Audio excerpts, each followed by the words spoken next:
This is the latest Doug Demuro video on the E92 M3. And this is the video that he did a number of years ago about it as well. And listen, I'm a fan of Doug Demuro's videos, but I'm a huge E92 fan. But for all these years, I couldn't help but overlook the fact that some of his talking points misrepresent the features of the car. And his first video especially just seems poorly researched. But that's not even the biggest problem. For the guy whose whole thing is quirks and features, he barely scraped the surface on the quirks and features! So real quick, let's take a look at some of the points that he got wrong in his two videos, and then I'm gonna show you the real quirks and features of the E9X platform, specifically the E92 M3. And I'm sure there's gonna be some that you weren't aware of. Now, I'm not gonna react to his whole video, only the important parts. So let's check him out and give him a Doug score. This is a 2013 BMW M3, and I'm going to show you all of its interesting quirks and features. All of them, you say? There are 3 buttons on the key. The bottom, you have the button that opens the trunk. It has a picture of a car with a trunk open. The middle one is the BMW logo. That's the lock button. The top one is an arrow pointing up.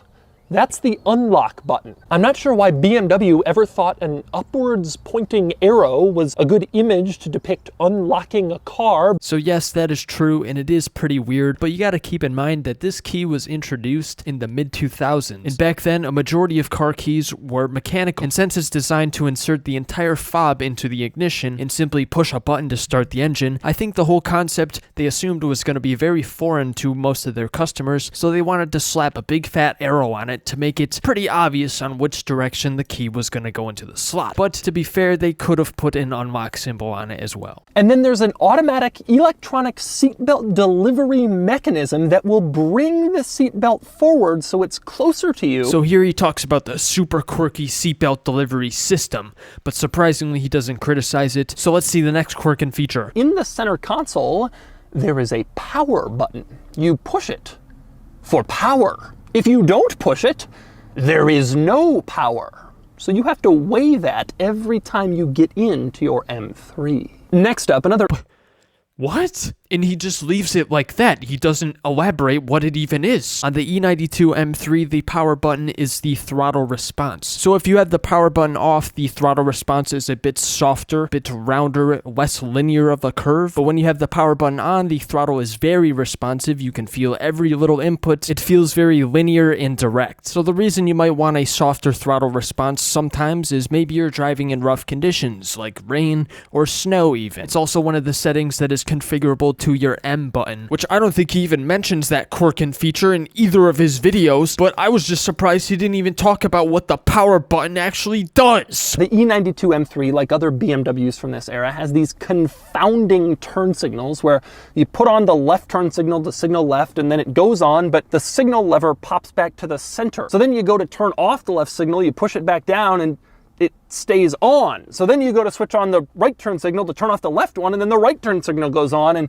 there's no rational or logical or good way to operate these turn signals unless you spend time learning them. Before we insert an obligatory BMW turn signal joke, I kind of refuse to believe that Doug doesn't understand how these work. I get it, maybe it confuses some people the first time they get into it, but it doesn't take long to figure out. So the best way to describe it is short presses and long presses. You stop at the resistance point, it is a short press. If you click beyond that, it is a long press. So doing a short press on the turn signal can be configured to either do 1 blink or 3 blinks. Personally, I keep it set to blink 3 times, and this is useful for doing lane changes or taking an exit. But if you do a long press and you push it beyond that first point of resistance, the turn signal will stay on until the steering wheel goes back to center, or it could be canceled by doing a short press in either direction. It's that simple. But if you manhandle like a pissed off gorilla and slap it the other direction, it's just gonna do another long press. As you can see, Doug's putting his whole back into it. This is kind of ridiculous. Now, if you don't already know what I'm talking about, then you're probably thinking, hey, Craig Beamer, I think Doug's got a point, man. If you gotta explain it with all this vocabulary. What if I tell you it's literally the same? Think about it. Think about a conventional turn signal. If you don't press it hard enough, will the signal stay on? Or how do you cancel it when it's already on? Do you press it so far that it goes and clicks on the the other direction? No, you don't! They're literally the same. The only difference is that the BMW one returns to center and lets you determine how many times it blinks when you short press. Now, a lot of modern cars, regardless of whether the stock returns to center or clicks on, has this sort of short press concept where you can just do a little tap and the blinkers will run a few times. But in the case of the BMW, it's, dare I say, a feature. Come on, Doug, give us some features! Interesting item in here is the center armrest, which you can see is split into two pieces, but it opens as one piece. You cannot open those two pieces individually. So why split it into two? It slides forward. It's M3 specific, and it slides forward to extend the armrest. My theory is that BMW did this to prevent arguments. Your passenger can't complain that you're impeding on his elbow room when there is clearly a line in the middle showing who gets what portion of the center armrest. Instead of figuring out what it actually is, we're talking about this very outdated cell phone holder thing that's in the center. He leaves us with that the line must be there as a border between you and your passenger. I know he's just being goofy, but like he couldn't like mess around and try and figure it out. This car has a lot of plastic in it, starting to show its age just based on how much kind of cheap plastic takes the place of all of the center controls in this car.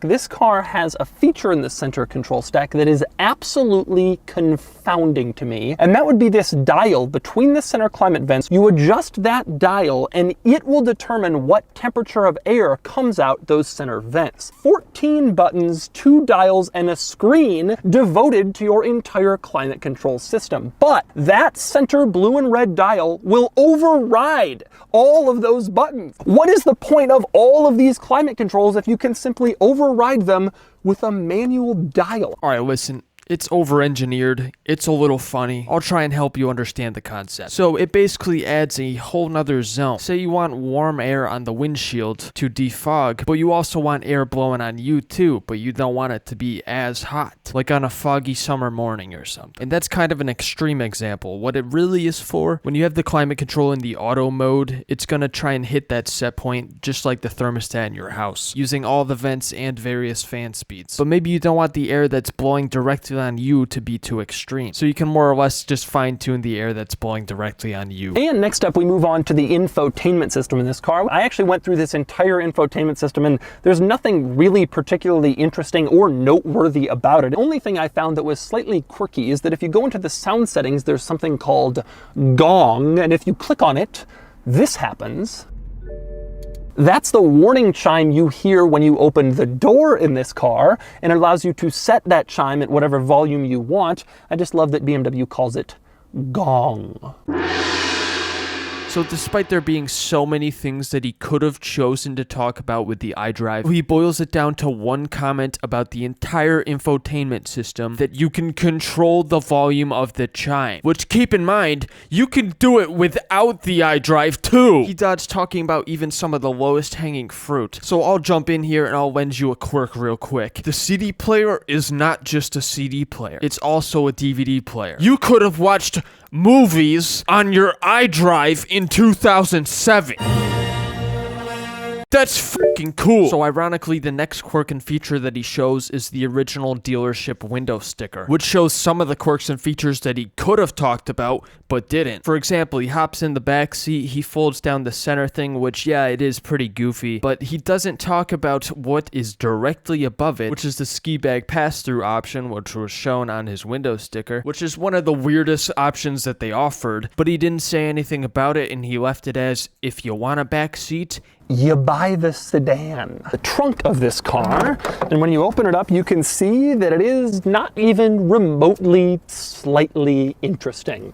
Just a trunk, has normal trunk stuff, about normal trunk size, nothing quirky or special back there. The only slightly interesting thing is that it can release the rear seats so you can fold them down and put something larger back here. Well, I could think of at least a couple things that he could have said, but whatever. We'll save it for later. And other than that, that's pretty much all the things that he talks about, besides the carbon roof, which was optioned to that car, and the design of the mirrors and the wheels. Anyways, then he takes it out on the road for a Doug drive. He seems to enjoy quiet. He has fun. And now we're on to the Doug score. Starting with the weekend categories and styling, the E92 M3 is fine, very familiar, not beautiful, but good enough, and it gets a 6 out of 10. Acceleration at 4.1 seconds, and it gets a 7 out of 10.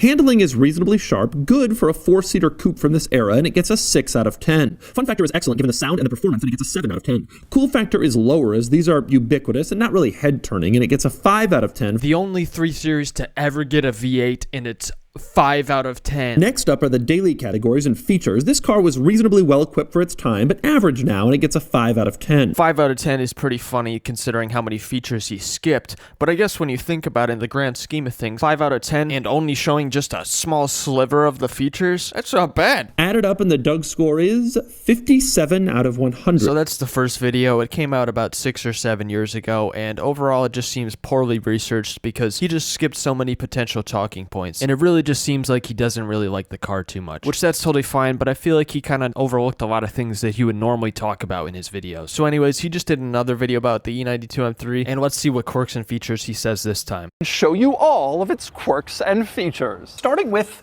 the fender vent. You can see this car has one carbon fiber roof. The seatbelt delivery system. Top of the gear selector is lighted. And I hate the turn signal operation. Push down on the stalk, but then it returns to center. So up to this point, it's borderline the same video, except he talks a bit about the paint color and how clean the particular example is. Beyond that stuff, there are a few just generally interesting quirks in here, like, for example, the keys situation. This is the key. It looks like a fairly typical lock-unlock key fob. The weird part is when you get in the car, there is a slot where you can put it in, near where the ignition is on a car with normal keys, and put the key in the slot, then you press the button. It makes some sense, but the weird part is you can start this car without putting the key in the slot. It's actually a proximity key and it doesn't have to go there. And so putting the key in the ignition slot is completely optional. You can do it, but it is not necessary for you to do it, which is just weird. Alright, so what he's showing here is once again an option. It's called comfort access. It allows you to unlock the doors without even touching the key. You can just grab the handle and it will unlock it, and you can also start the engine without the key in the ignition. But the cars with this option use a different key fob. They look exactly the same, except for the fact that the keys with comfort access are powered by a 2032 button battery, unlike the regular ones which are recharged by the ignition slots. But when the battery dies on the comfort access key, the buttons on the fob do not work at all. However, when you put the key in the ignition, it will still start the car. So it's essentially a failsafe, just like how there's also a mechanical key blade inside of the key, so you can still unlock the door if the car battery dies. So yeah, whatever. Anyways, basically the rest of the video, I'll spoil it for you. There's nothing really that he talks about. He talks about the cup holders again. He's just doing the E92 real dirty. So once again, he drives it, he says he likes it, and he ranks it consistent with how he did the first time. Except this time he claims it might be his favorite M3. This is an impressive vehicle, and maybe my favorite overall M3 with that wonderful V8. Although I'm pretty sure on numerous occasions I've heard him say that the E9X M3 is not one of his favorites. Can you rank every M3 from worst to best? Well, for me, the best one, I'll just say it as it is. I think the E46 M3. Then personally, I think E9X M3. Oh, wow. The V8. God. Wow, that is a surprise for all of us. My list is completely different. I'm going to say G80 first. It is sacrilege. I'm going to get destroyed in the comments after G80. E30,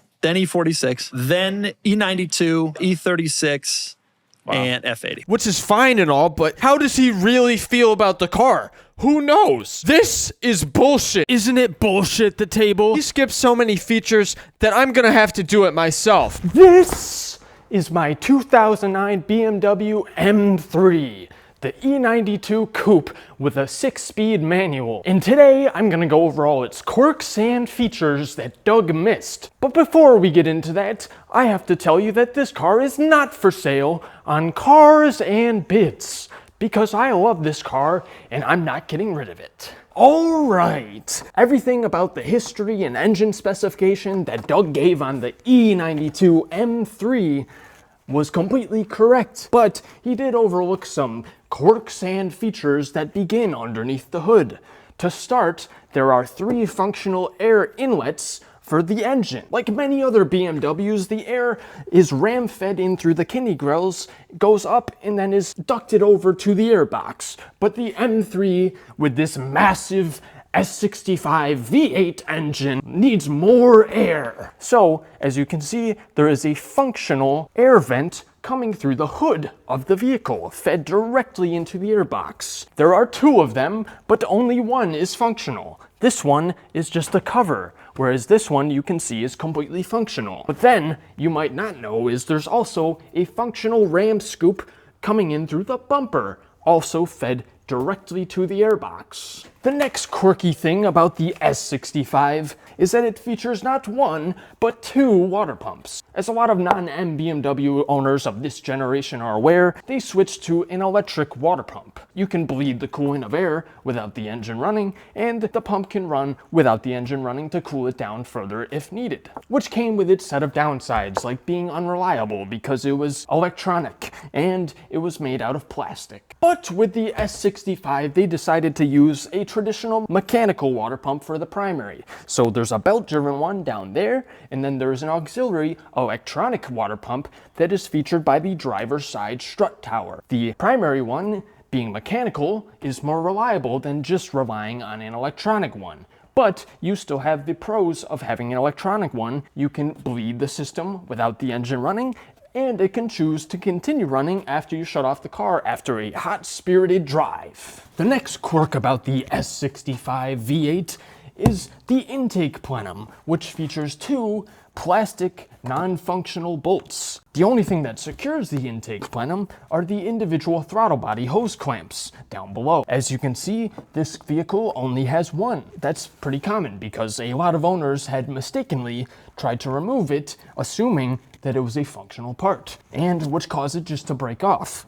But it serves no purpose other than being decorative. I'm not sure why the BMW engineers decided that the intake plenum needed two non-functional decorative bolts, but that's what we got. Another bit of quirky information about the S65 V8 is that because of the design at the oil pan, there are two low points, and because of this, there are two oil pumps and two oil drain plugs. There is a scavenger pump, which brings oil from the front low point of the oil pan to the rear where the primary oil pump is. And because there are two low points on the oil pan, there are two oil drain plugs. Now, to be fair, Doug Demuro doesn't typically lift up the vehicles that he's reviewing. That's more of a Savage Geese type of thing. You might be wondering who Savage Geese is. He's the guy who was also bullying the E92 M3 back in the day.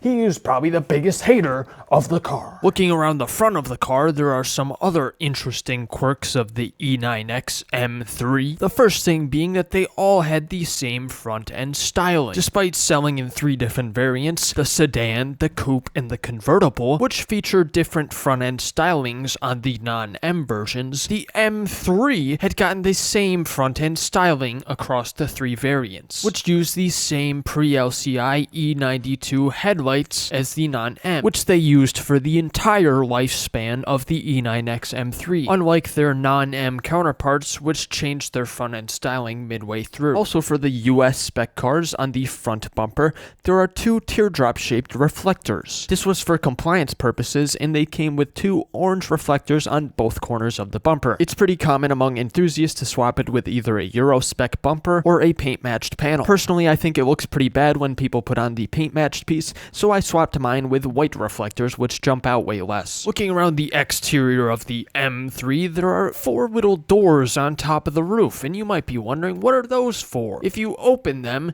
you can see there are screw holes. This is where you would mount roof racks, in case you wanted to bring your bicycle in style. Another interesting quirk, opening up the gas door, there is a little hole, and that is where you can put the gas cap. Another interesting feature of the exterior of all the E9X cars are the built-in door handle lights, which turn on when you unlock the car with the fob or open the door. Speaking of unlocking with the fob, if you hold down the unlock button, after a few seconds, the windows will start to roll down. This was a standard feature, but for some reason for the US market, you couldn't roll them back up with the fob, which I would argue is more practical than being able to roll them down with the fob. But with simple coding tools, it is pretty easy to activate the function to be able to close them with the lock button. Alright, moving on to the interior of the M3, where many of the quirks and features live. As Doug stated, the interior of the M3 is not much different than the non-M of the BMWs of this generation. There are only a few proprietary things about the M3 interior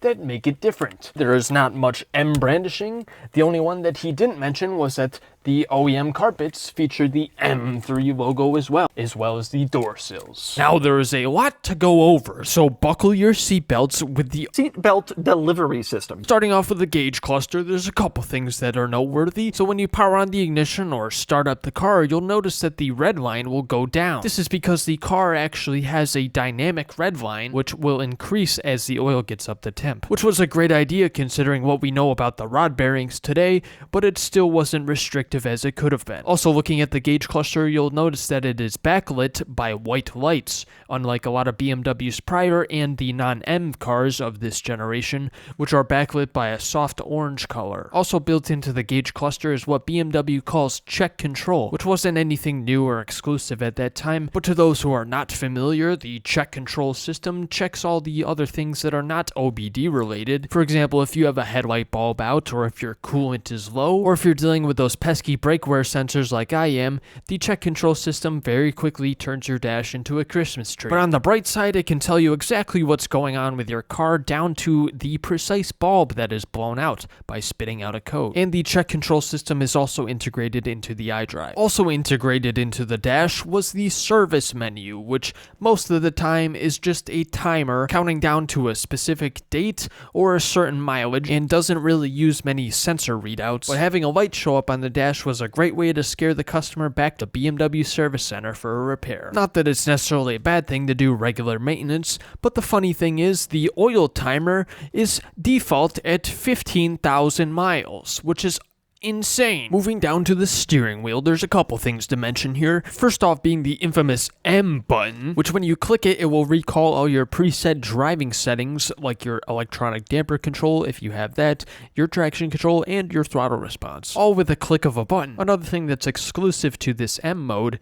is your servotronic settings. And since it's only configurable here, I figured it'd be a good time to talk about this feature now. So the E9X M3 was the last of the M3s to feature hydraulic power steering before they moved on to electric power steering, which included a feature called servotronic, which was essentially just a solenoid that could be used to limit the flow of power steering fluid going to the steering rack, which has two selectable configurations within the iDrive: the normal mode, which I believe keeps a consistent amount of assist, where the sport mode is speed dependent, meaning that at slow speeds you would receive more power steering assist, and at higher speeds the steering wheel would feel heavier. But this is only configurable within the M drive setting on the iDrive. There are no physical buttons like there are for the electronic damper control and the throttle response, which by the way is another optional feature. The electronic damper controls was pretty common. They are electronic shocks that are not only constantly making adjustments, but allow you to switch through a few different modes of ride comfort and ride stiffness. Real quick, talking about the traction control, there is one more feature that is only available through the M button,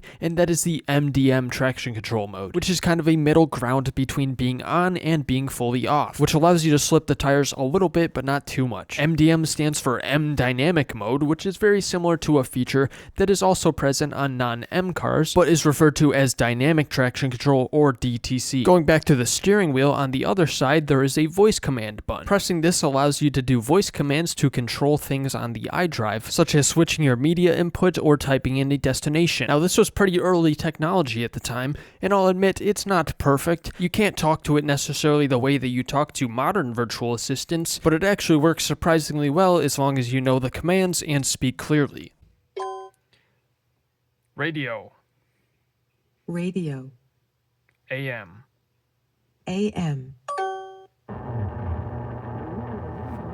But it's not bad for the time. There's also a telephone button which is used to answer calls if you have your phone connected to the Bluetooth, which still works very well even today. Now we've already talked about the turn signal situation, but on the opposite side of the steering wheel are where the windshield wiper controls are, which you can operate like any other normal windshield wipers, but what they also feature is a rain sensing automatic mode, which when it's turned on will cycle the windshield wipers when the sensor detects a certain amount of water. This is perfect for when it's just sprinkling outside so the wipers aren't moving against the dry windshield, or on those those days where it's on and off patches of rain. And it allows you to adjust the sensitivity with this little switch on the stalk. Overall, this is a very nice feature. Another quirky feature that is controlled by this stalk, if your car has it, are the headlight washers, which this particular car does not have, but when you go to cycle your windshield washer sprayer, it will occasionally spray some washer fluid across the headlights as well. While this quirk is pretty cool, I find this feature to be pretty annoying as it leaves a lot of watermarks across your car and goes through windshield washer fluid much faster. Now moving on to the left side of the steering wheel where the headlight controls are, with another automatic feature which was probably pretty ahead of its time. The far left position of the switch are the automatic headlights, which using light sensors will turn on the headlights when it's dark enough to need them, and not just at nighttime,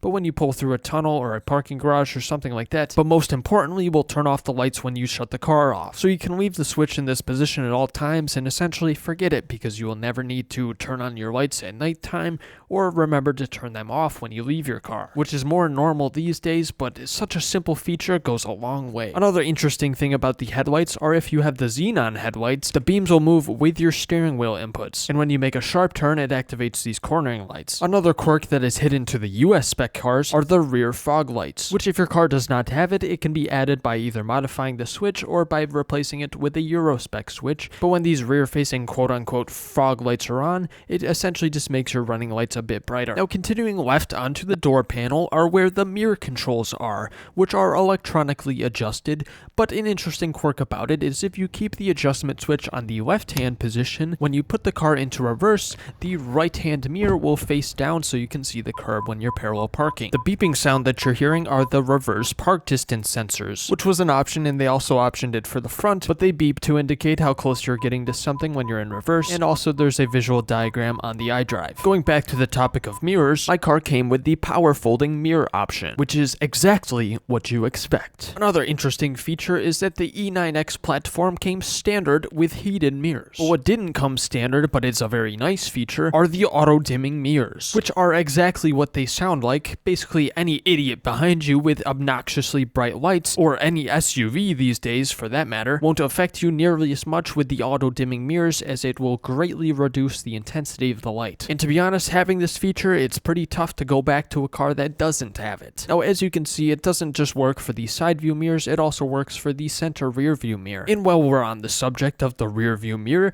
you can see that at the top right hand corner there is a built-in compass. Also on the bottom left hand corner there are 3 buttons. This is for the built-in RF transmitter, which you can program to mimic up to 3 garage door openers or anything else that transmits RF frequencies, for example like an exhaust valve. Now looking up at the ceiling are where the overhead lights are. If you press the center button, it turns on all the lights including the floor lights, but what's nice is there's 2 smaller map lights that are facing the 2 seating positions that are much dimmer and less distracting at nighttime. And not only that, there are 2 very subtle ambient lights that beam down from this panel as well. It's not fully going to come across on the camera, but as you can see there are 2 very small little LEDs that point down just to add a little bit of light to the center of the car. And then also on the E92 and possibly the E93 there are similar ambient lights that come down from the inside of the door panels. And the brightness of these very subtle interior ambient lights can be controlled with the same setting for your instrument cluster brightness. There is also an identical light panel for the rear of the car as well. The interesting thing about the E9X overhead lights though is when you press the button, you're not mechanically connecting an electrical circuit, but you're communicating with an electrical module that will turn it on. So the benefit of it functioning this way is if you leave the overhead lights on and you go and leave your car, as soon as you lock the doors, the lights will turn off. So you'll never accidentally kill your car's battery by leaving your overhead lights on overnight. And these very subtle attentions to detail that were ahead of their time, I believe is why the E9X interior still holds up really well today. Moving on to the sunroof controls, since my car is not a slick top, which funny enough behaves almost similar to the turn signals, how there is a short press and a long press. If you short press, the sunroof will open as long as you are holding the switch down. If you long press, it will open all the way by itself, which not to mention is also how the windows function as well, short press and long press. But if you press upward on the switch when the window is closed, it'll open just the rear of the sunroof, which is much more gentle and quieter with less wind noise. Also up here is an SOS button. When you press down on it, a little door opens up where the actual SOS button is. If you pressed it back in the day, it would get you a hold of somebody who would relay your information to emergency services. It would also work automatically if it detected the airbags going off. This service has been discontinued, so it's basically useless. Moving on to the glove box, there's a couple interesting quirks in here. The first one being this mysterious switch over here. Now what this does is it allows you to prevent the trunk button from operating. If you put it in the lock position, the button in the car, and the button on the remote will not open the trunk. So the idea here is if you valet the car and you keep a lot of valuables in the trunk, you can put the switch in that position and then lock your glove box, take the mechanical key, and give the attendant just the fob and prevent them from getting into the trunk. Personally, I would never valet my car, so I believe that this feature is above my tax bracket. Also beside that is a tiny USB port, which apparently this one in the glove box is only for updating the iDrive. Sorry, I've been kind of forgetting to do the Doug voice, and we're in too deep to go back and re-record, but let's continue. Below that is a little spot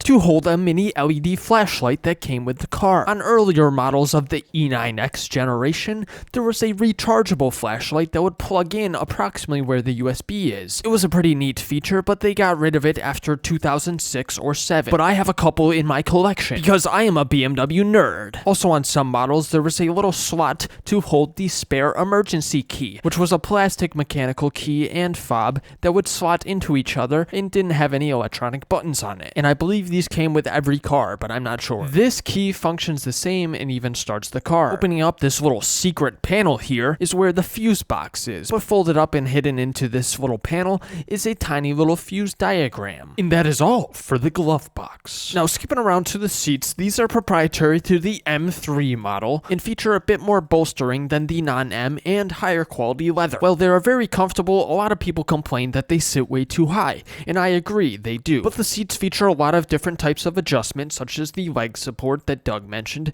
the lumbar support, and the side bolstering support, which can squeeze in on your hips to really lock you into the seat. The lumbar support and the side support both function by inflating balloons that are inside of the seat, and these features are also on the passenger seat. On the driver's seat, you can save up to 2 presets for the seat settings, and to do that, coincidentally, you press the M button, which in this situation stands for memory. So you press the M button and it lights up, and then you press either the 1 or the 2 button to save it to those slots. So that way 2 drivers can very easily recall their seat settings. But not just the seats, it also saves the mirror settings to the presets. But not only that, the seat settings can also save to the key. So if you share the car with somebody and you have 1 key for you and 1 key for the other person, as soon as they put their key in, the seats and the mirrors will both automatically adjust to their settings. Looking underneath the seat, you'll notice that there is a subwoofer. There is one for the driver's seat and the passenger seat. This is a standard feature across all E9X. Looking back towards the center of the car,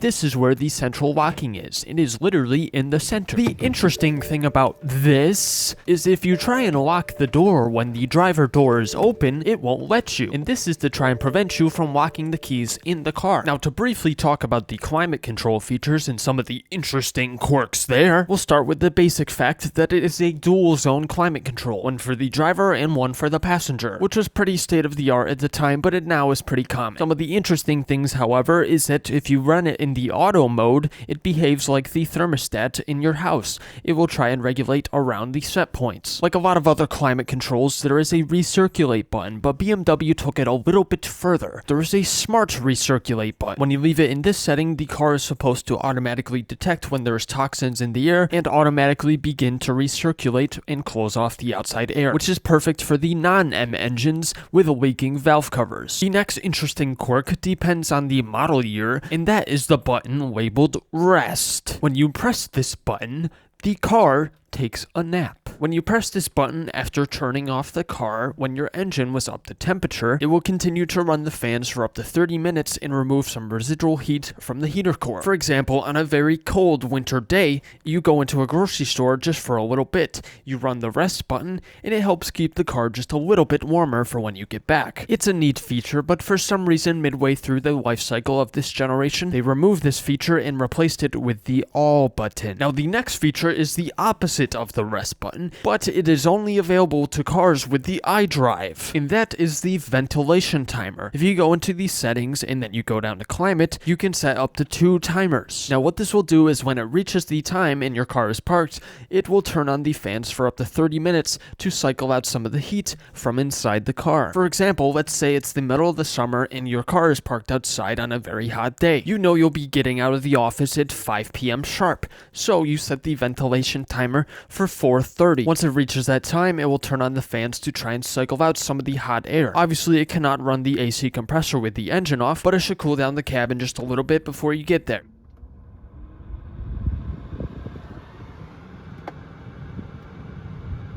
Another interesting quirk about some of the cars, they're not all with this feature, there is a vent that goes to the tiny cup holder that's in the center compartment. The cars that have this feature can be identified by the switch that deactivates it, and as you can see, there are vents all along the cup holder slot. Now you can really only fit a 12-ounce can of soda or a small coffee cup. Anything larger than that, you will not be able to close the center compartment. And this can direct either warm or cold air onto it depending on the switch position in the rear seat. And that is because it's on the same ducting as the back seat vent. Technically, this car is a 3-zone climate control. And not to be confused with this feature, right above this tiny little cup holder is what appears to be another vent directing at the cup holder, but this is actually a coin holder. Despite how stupid it is, you can only hold 4 coins in it, and I had just figured it out that this is a coin holder, but that is what it is for. Also in the center is a cigarette lighter and a 1/4-inch auxiliary input. Right beside that is a low voltage USB-A, which was intended to be able to play music off a flash drive or an MP3 player. Now to briefly talk about this extremely outdated cell phone holder, this was an add-on accessory that could be installed, but not only does it hold your BlackBerry securely in place when you rip through a canyon, but it also charges it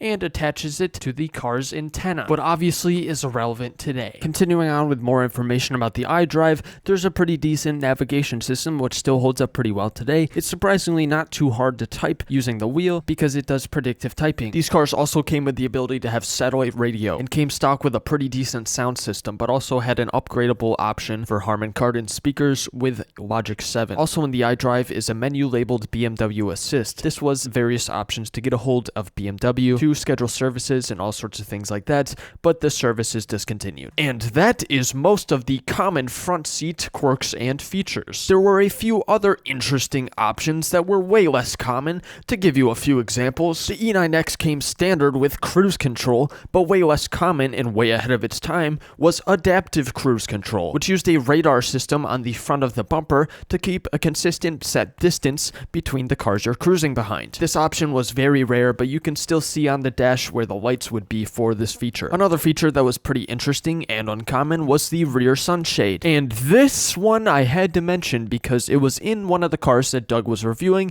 however he didn't mention it. With the press of a button, a curtain would extend over the rear windshield to diffuse some of the light coming in. To continue with the rear seats of the E92, there are 2 fold-down coat hangers from the roof. Folding down the center compartment, this is where the ski bag pass-through lives on the cold weather package cars. After pressing a series of flimsy plastic buttons, it opens up this container, which contains the ski bag. However, I believe midway through the life cycle of the E9X, they stopped including it with the cold weather package and instead had it as a single option. For example, with my E92 M3, which happens to have heated seats, has what appears to be the ski bag in this fold-down section, but as you can see is actually just a blank compartment, which you could still remove to use as a pass-through. However, I'm not sure why you would, because the E92 came standard with folding seats, whereas with the E90, rear folding seats was an option. So my car just has this empty and useless compartment, which I've been using to store the original owner's manual.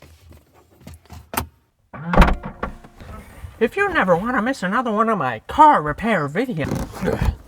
Just kidding, that's the wrong YouTuber. Moving on to the trunk of the M3. It is true there's not a ton of features of the trunk, but Doug pretty much skipped all the features that there are. First off, underneath the floor panel is not a spare tire because the M3 did not come with a spare tire, or any 3 Series of this generation. Instead, underneath there is a tire sealant kit and inflator, which you can plug into the cigarette port. I guess they assumed the wealthy businessman who was buying a BMW wasn't going to be working on the car himself or changing a tire. They could probably afford a tow truck. But, however, they did assume that you knew how to operate basic hand tools. So, over here, there is a hidden toolkit, which surprisingly not all BMW owners are aware of. There is a tow hook, there is a screwdriver, and a small tool to manually crank your sunroof. Underneath there is where the battery compartment hides, because as we already mentioned, the S65 V8 can barely fit in the E92 chassis, nor can we fit a battery under there. Also worth mentioning is there are 4 hooks on each corner of the trunk so that you can tie down your luggage, like your briefcase, so you can rip through a canyon on your way to a business meeting. Now that's a look at some of the quirks and features of the E92 M3. I could go on. There's many that are package specific, and there's a lot of little tiny features that are just not interesting enough to share, but I figured I would just share some of the more interesting ones that were very easily overlooked. But now, let's get it out on the road and give it a Doug score.